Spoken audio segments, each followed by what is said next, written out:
Out there, which is there are a lot that really want to see new and innovative. Nike's willing to do that, so I'm glad to be a part of it. What are your thoughts on like the modern sneaker game? It's crazy because you could really go broke buying sneakers. You could really, because I'm a sneakerhead. You know, you could get 100 pairs of sneakers a year if you're into all the sneakers. Yeah. I mean, it's crazy. What's your thoughts on the international expansion of the NBA? Obviously, during your time, it wasn't in as many places as it is. If there's a game in London, it's Right. going to be the first game ever in Africa in August this That's year. awesome.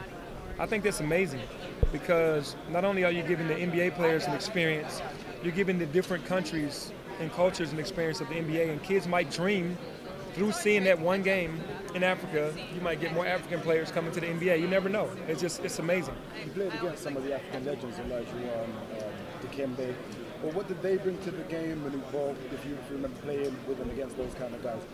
The one thing, there were two totally different guys as far as skill set, but they both brought so much dominance. Dream, offensively, was a gift. You know, can move his feet like a guard.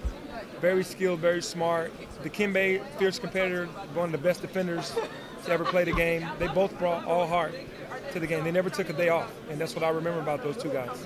And what about in Europe? What about you've got Nowitzki, you've got a lot of European players, Pau Gasol, and obviously, because we're from the UK. And the European players are just highly skilled. You can tell that they've been put into camps and leagues to where they can kind of get their skills ready to be able to come and compete in America.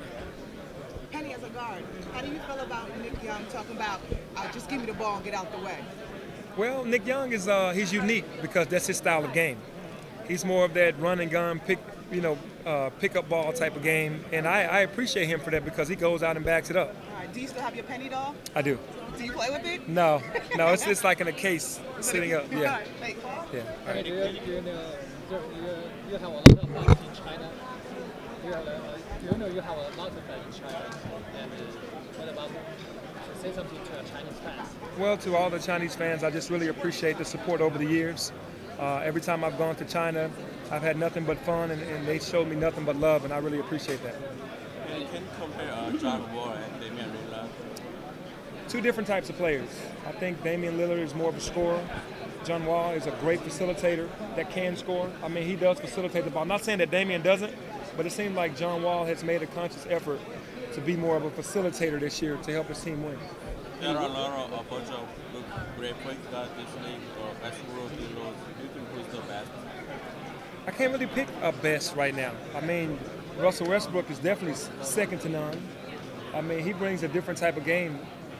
Very athletic, very fierce competitor, very tough, rebounds the ball, gets assists. I mean, he does it all. I mean, but I can't really just pick one. Do you have plans to go to China this year? Yeah, I'll be going back to China this year for sure. I've really enjoyed that, and I'll try to always keep my connection to China.